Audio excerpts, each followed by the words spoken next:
Hey guys, welcome to our channel. If you like the video, तो please like and share, and don't forget to subscribe to our channel and comment down all of your questions and suggestions. Thank you.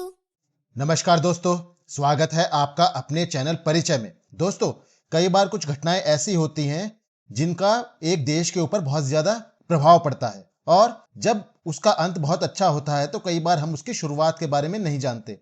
आप सभी को पता ही होगा कि 26 जुलाई 1999 को कारगिल का युद्ध भारतीय सेना ने जीत लिया था और इसीलिए हम 26 जुलाई को कारगिल विजय दिवस के रूप में मनाते हैं।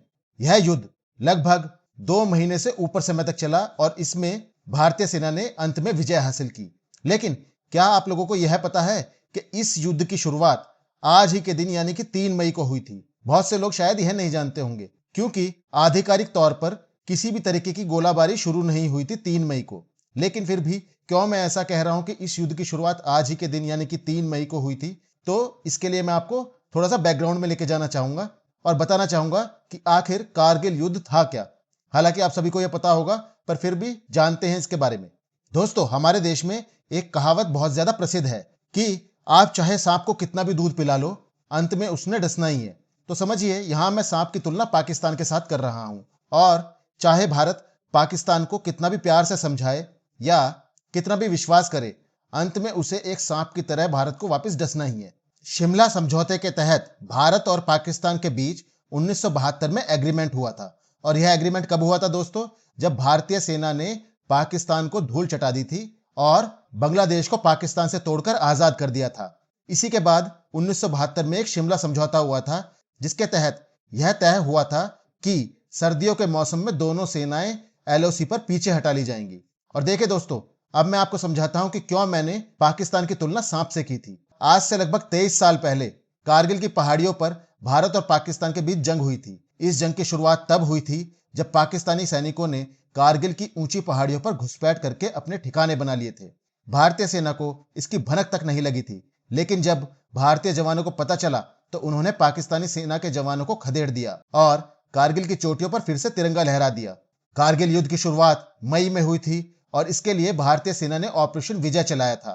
26 जुलाई 1999 को उस वक्त के प्रधानमंत्री अटल बिहारी वाजपेयी ने इस युद्ध में भारत की जीत का ऐलान किया था। तब से हर साल 26 जुलाई को विजय दिवस के तौर पर मनाया जाता है।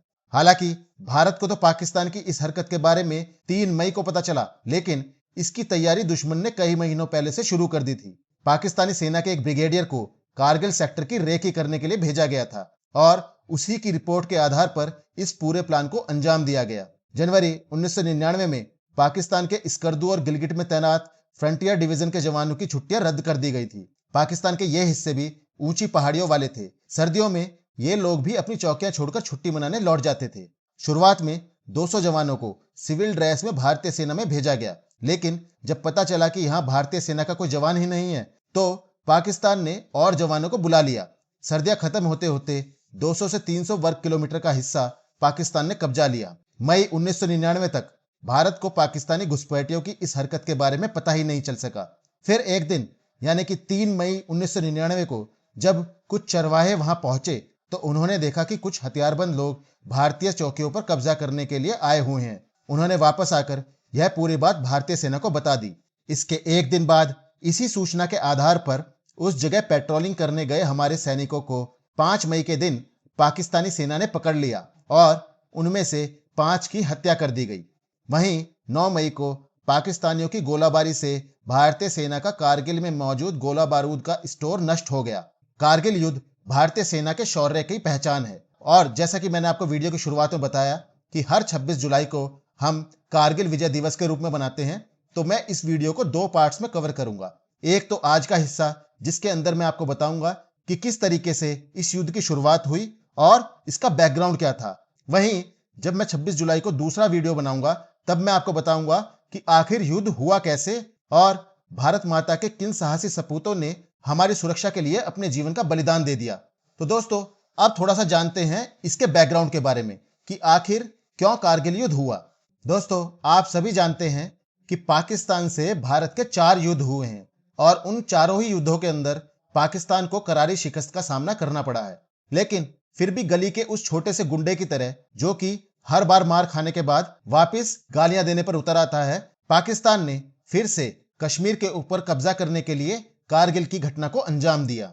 शुरुआत में पाकिस्तान की योजना कश्मीर में पहाड़ों की कुछ चोटियों पर कब्जा करने और फिर श्रीनगर लेह राजमार्ग को बंद करने की थी। इस सड़क को बंद करना पाकिस्तान की प्रमुख रणनीतियों में शामिल था, क्योंकि यही एकमात्र रास्ता था जिससे भारत कश्मीर में तैनात सैनिकों को सैन्य हथियार भेजता था। कारगिल युद्ध की योजना बना रहे पाकिस्तानी जनरलों का मानना था कि हालात बिगड़ेंगे और भारत कश्मीर विवाद पर बातचीत करने के लिए मजबूर होगा। पाकिस्तानी सेना ने शुरुआत में भारतीय बलों को भारी नुकसान पहुंचाया। इसका एक कारण तो दोस्तों मैंने आपको बताया था कि भारत को इन चोटियों के ऊपर पाकिस्तानी सेना की मौजूदगी के बारे में पता ही नहीं था। और दूसरा कारण यह था दोस्तों कि जो पाकिस्तानी सेना और उनके जिहादी लड़ाके थे वे पहाड़ियों की चोटियों पर बैठे हुए थे और ऊपर से भारतीय सैनिकों पर हमला करना बहुत आसान था। लेकिन बाद में यह स्थिति पूरी तरीके से बदल गई थी। कारगिल युद्ध की योजना पाकिस्तान कई सालों से बना रहा था, लेकिन वो इसे एग्जीक्यूट नहीं कर पा रहा था। यह योजना जनरल परवेज मुशर्रफ ने बेनजीर भुट्टो के सामने भी पेश की थी, लेकिन बेनजीर भुट्टो ने इससे इनकार कर दिया था। और उससे पहले जनरल जिया उल हक के समय भी इस पर बातचीत हुई थी। कारगिल युद्ध को पाकिस्तान के 4 जनरलों ने मिलकर अंजाम दिया था। उन 4 जनरलों में तत्कालीन सेना प्रमुख general Pervez Musharraf, major general Javed Hasan, general Aziz Khan और जनरल महमूद अहमद शामिल थे। कारगिल युद्ध के लिए इन चारों जनरलों ने चुनी हुई सरकार से औपचारिक इजाजत भी नहीं ली थी और बिना सरकार से पूछे इस घटना को अंजाम दे दिया था। उससे पहले भारत और पाकिस्तान के बीच संबंध बेहतर हो रहे थे, लेकिन उसी वक्त जनरल परवेज मुशर्रफ ने कारगिल युद्ध को अंजाम दिया। उस वक्त के भारतीय प्रधानमंत्री अटल बिहारी वाजपेयी पाकिस्तान गए थे और पाकिस्तान ने भारत के प्रधानमंत्री का स्वागत भी किया था। वो बातचीत करने वहां गए थे और वह बातचीत चल भी रही थी। कारगिल युद्ध के बाद दोनों देशों के रिश्तों के बीच में खटास आ गई और बाद में जनरल परवेज मुशर्रफ ने भारत से कई बार बातचीत का अनुरोध किया। भारत को बातचीत की मेज पर लाने के लिए उन्हें घुटनों के बल पर चलकर भारत भी आना पड़ा था। और जैसा कि दोस्तों आप सभी को पता ही होगा कि पाकिस्तान के अंदर जो वहां की सिविल गवर्नमेंट है या फिर जिसको हम कहते हैं कि चुनी हुई गवर्नमेंट होती है या सरकार होती है, उसकी कोई ताकत नहीं है। पाकिस्तान का पूरा देश उसकी आर्मी चलाती है और अगर यह कहा जाए कि उनकी आर्मी एक मर्सिनरी आर्मी है जिसको कि हम भाड़े के टट्टू बोलते हैं, तो यह कहना भी गलत नहीं होगा।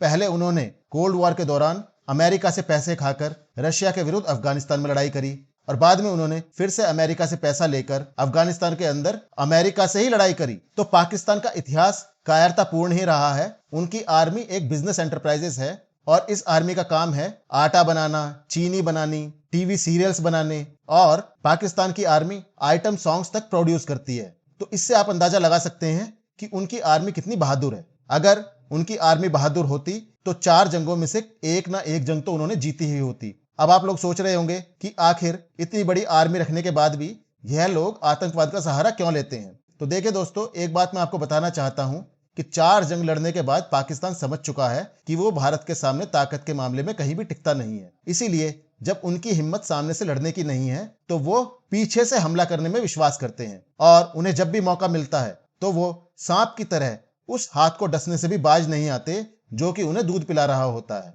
और जैसा कि हमेशा मैं अपने वीडियोस में बताता हूं कि हमें अपनी गलतियों से सीखना चाहिए। इसके लिए हमें अपनी हिस्ट्री को याद रखना चाहिए ताकि जो गलतियां हमने इतिहास में की हैं उन्हें हम भविष्य में ना दोहराएं।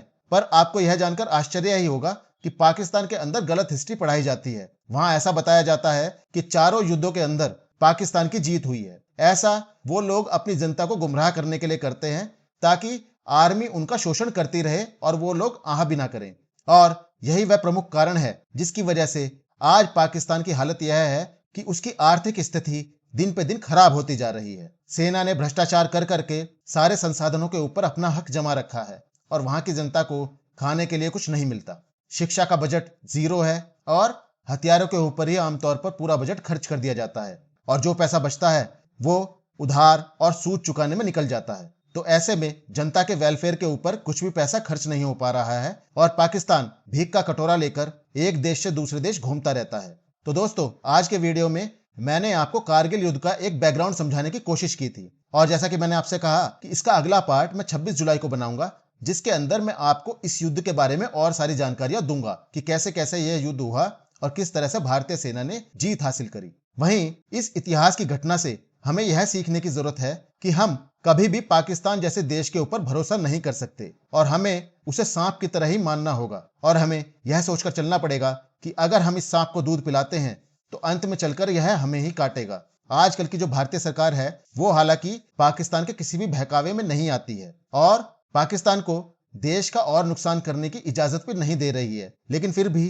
कई बार जो हमारे नेता होते हैं वो इमोशनल होकर गलत लोगों पर विश्वास कर बैठते हैं। तो हमें हमेशा अपनी सरकार के ऊपर यह दबाव बनाकर रखना होगा कि वो पाकिस्तान जैसे देश के ऊपर बिल्कुल भी भरोसा ना करे।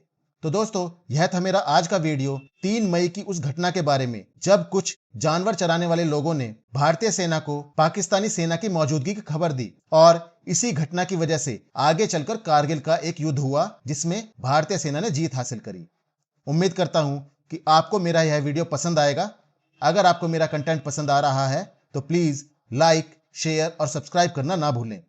मैं कल फिर एक नया वीडियो लेकर आप सबसे मिलता हूं। तब तक के लिए धन्यवाद। Thank you very much.